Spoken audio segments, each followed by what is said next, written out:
So 2 years ago, The Mandalorian premiered, pretty much an instant success. Success with critics, fans loved it, I loved it, everybody loved it. It introduced a new character that was very compelling, mysterious, had a ton of mystique. No, I don't mean The Mandalorian. Of course, I mean Grogu. And this character was a worldwide success. Tons of merchandising. The show has spawned spin-offs. It's got a third season coming at some point. Really nothing to complain about, but going forward, I think The Mandalorian may have some tough hills to climb, and I'm going to give you 5 reasons why I believe that. Mando problem number 1, the story. Okay, from the beginning of the series, we have a story established about a bounty hunter. We had Werner Herzog saying bounty hunting is a complicated business. This kind of established everything that we need to know about the show at the beginning. He's a bounty hunter, the Mandalorian. He's a loner. He has his own code that he goes by. It's a space western. It's going to explore the underbelly of the Star Wars universe. And that kind of gets turned on its head at the end of the first episode when he goes for a bounty that ends up being Baby Yoda. And from there on, there's a conflict. I believe it's the 3rd episode, the Mandalorian decides to kind of stop being a bounty hunter. He goes against the guild. He rescues the child from the Imperials who hired him to return him to them. And from that point on, he's charting his own path. He's no longer a bounty hunter. And the central relationship in the show is Grogu and Din Djarin, the Mandalorian. The story that we get over the first 2 seasons is how these characters meet, what they do with each other, and then it is resolved at the end of the second season. The entire second season is the Mandalorian trying to return Grogu to where he thinks he belongs and where he can have a future and be protected. The first season is about deciding what to do, establishing that relationship, and then protecting the child from the Imperial machinations and from all the greedy bounty hunters who want to collect. Now, second story, running parallel with the main story, is about the identity of the main character, the Mandalorian himself. He starts off as a masked character. A big part of his character is that he can't remove the mask in front of other people. A lot of his actual identity is underground. It's kept close to his vest. It's not revealed, and that goes along with the Mandalorians hiding under the city in the sewers. He's following the way, this kind of orthodox Mandalorian training that says you have to follow this code or be outcast. And as the series progresses, you have him kind of going from bounty hunter to protector. He becomes more humanized, but he also, in this quest where he's kind of following his own code and doing the right thing, he stumbles into his heritage as a Mandalorian more and more.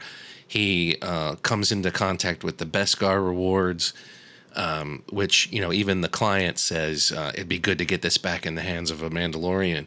He really hasn't got an interest necessarily in fulfilling that destiny of the Mandalorians, but it is presented to him, and in the course of events, he comes up with the fully Beskar armor. He begins to looking more like a Mandalorian hero of old or something.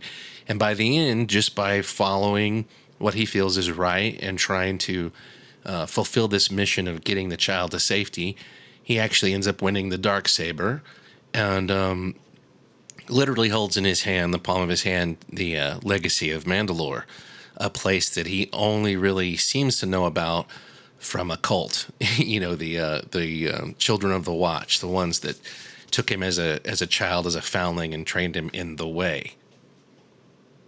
Now, by the end of season 2, you see the Mandalorian. He's become fully decked out in Beskar. He's got a Beskar spear that he uses to defeat his enemy and rescue the child. He wins the Darksaber. But in the process of all this, all he really wanted was to do what was right for the child. He really becomes a father figure and embraces that responsibility. That's what brings his identity and his character around to a new place. And by the end, we see him facing choices where he has to abandon the way. He removes the helmet in front of others, makes himself fully vulnerable. There's even tears in his eyes at the end when he's separated from the child. And so you see this character kind of come full circle. He's not a bounty hunter anymore.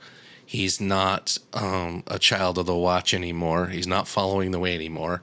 He's been stripped down to something else that hasn't been really identified yet. He has a potential path in front of him that involves the Darksaber, Bo-Katan, and Mandalore. Well, here's the thing. That's not the story so far. That is the incidental result of everything that he's been following on his own path, the actual story of him and Grogu, the central relationship. That's concluded at the end of season 2. The bounty hunting guild has been concluded.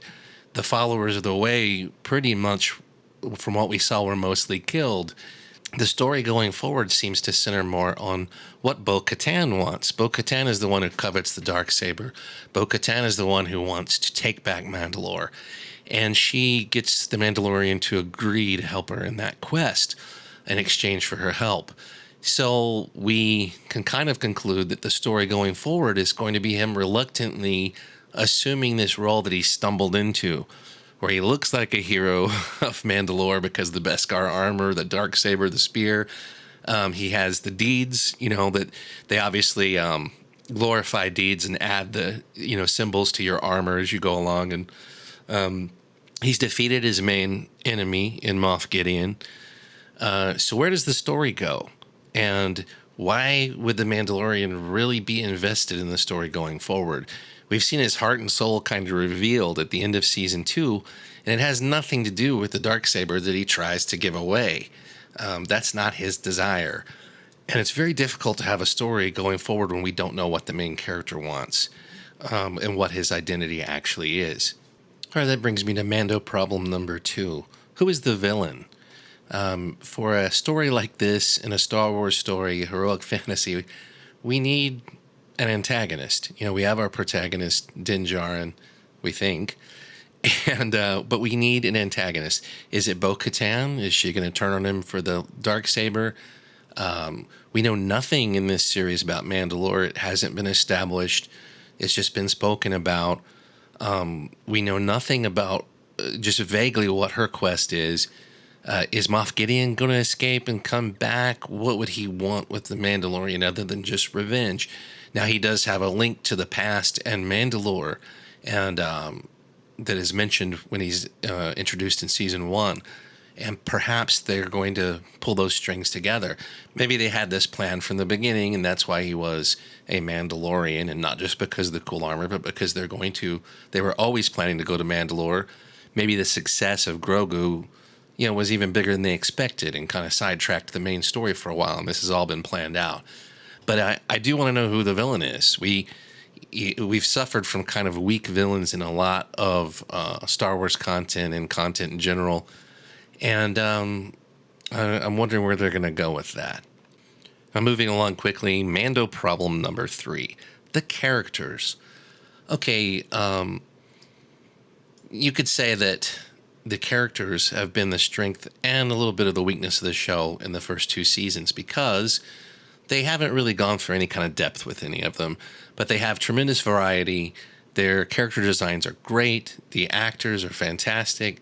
They're very engaging. They feel like Star Wars. All that's very important. But if you look at the characters we've had in the first 2 seasons, there aren't many left that have had time and been established that are still alive or haven't been canceled.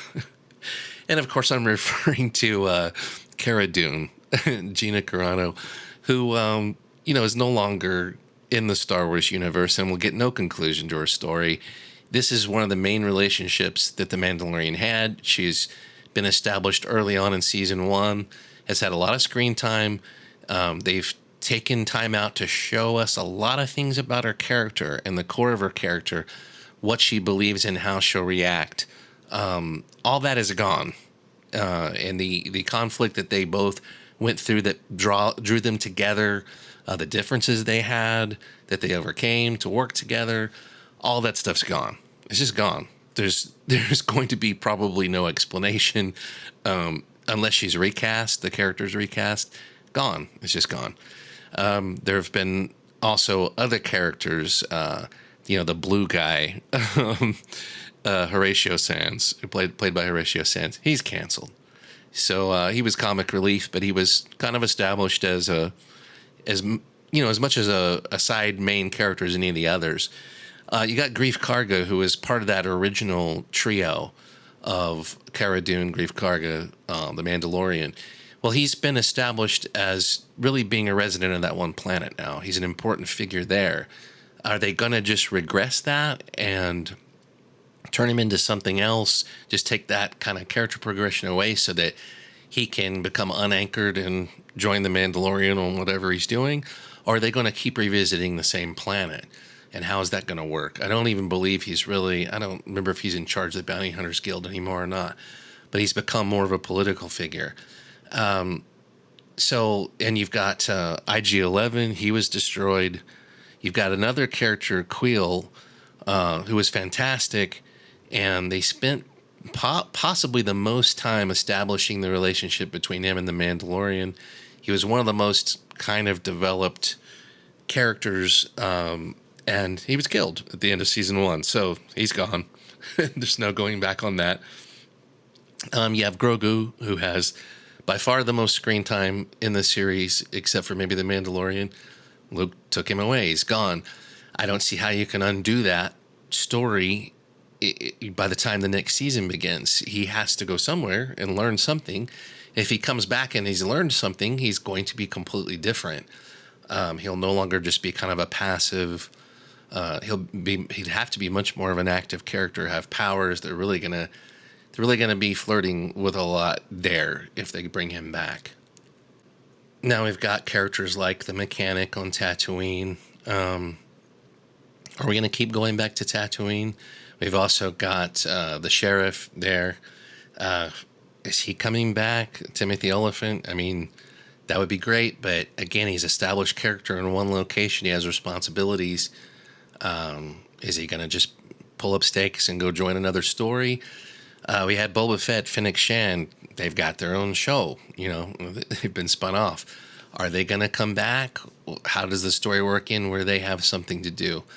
You've got Bo-Katan and her fighters. That's obviously seems to be where the story's going.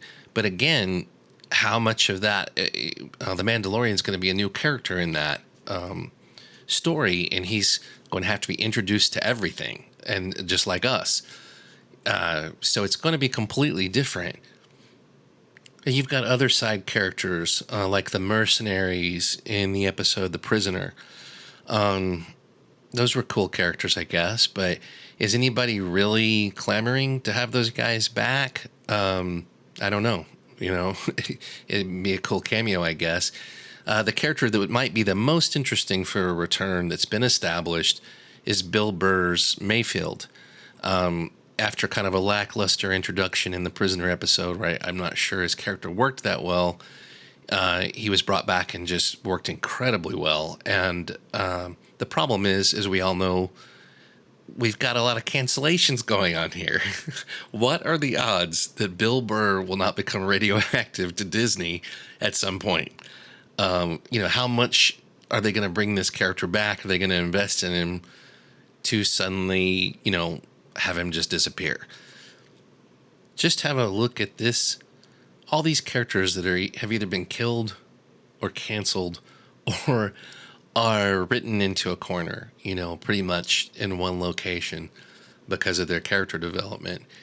It seems like it's going to be mostly a new show unless we bring back the, salamander lady and her family. Maybe all those little hatchlings grow up and come back to do favors for the Mandalorian to make up for him giving the Uber ride to mom. All right, Mando problem number 4. This is based on a lot of rumor and speculation, but you can just look and see what's going on. There's something going on. It's Pedro Pascal problems. And this has been rumored for a long time that he wasn't happy with the role, being behind the mask all the time. For whatever reason, that's the way they went with the character. He finally got unmasked maybe like 3 times total in 2 seasons. And what does he do? He goes off and joins the cast of The Last of Us. I believe that's the name of the show. Shooting for HBO. Seems like the shooting schedule's gone on forever. I am not well versed in all that's going on there. But basically, it seems like Lucasfilm and Disney just let, the main actor in one of their biggest properties walk off to another show. So how that's going to work, I have no idea. But The Mandalorian Season 3 has been pushed back for whatever reason. We'll probably never know the truth of it. But there was all these rumors that he wasn't happy. Now he's getting paid huge money on a different show. And what are they going to do? Are they going to regress the character and have him wear that helmet all the time and go back to the way and have Pascal come in and dub the voice at some point? There's problems there. There just is. And what are we going to do going forward if he's not available, if that relationship doesn't work out? I don't even want to get into all that. That's way above my pay grade, but it's definitely a big Mando problem. All right, and that leads me to Mando problem number 5. And I lied. I only had 4. There's really not 5 problems. The show's great. I trust him to overcome everything. You got Filoni, you got Favreau. I will say, if you could say there's a 5th problem, it would be, how are they going to hold the interest of the audience after such a long delay? And also the fact that the story that they asked us to be invested in, that they put all the time into, that they built everything around, seemed to have ended at the end of season 2. You really had a complete arc of the 2 main characters. So what are they going to do without Grogu? I mean, can you bring him back? Is there some secret project out there that's going to explain what happened and why they could bring him back to the show? Is the show going to completely reinvent itself? And if it does, will the audience be on board for that? Will they have the same interest without Baby Yoda there? And with a story that we have, it's going to be completely starting from scratch, basically, unless you're a fan of, Mandalore from the other work, which, I think The Mandalorian appeals to a lot more people than that. So that could be considered Mando problem number 5, is how do you just completely reinvent the show? You're going to reinvent the main character. The secondary character's gone. A lot of the characters have gone or been canceled. There's a whole new plot in a place we haven't even seen. We don't really know what the main character wants at this point. We don't know who the antagonists are. There seems to be, the formula of the show is episodic, side quests to accomplish a main goal. The main character's driven to accomplish one goal per season. Well, what's that going to be, and why is he invested in it? And can they come up with enough material that's compelling to make us interested in what the ultimate goal of the show is? Anyway, those are the 5 Mando problems that I see going forward. I have faith. This is the way. It'll be fine.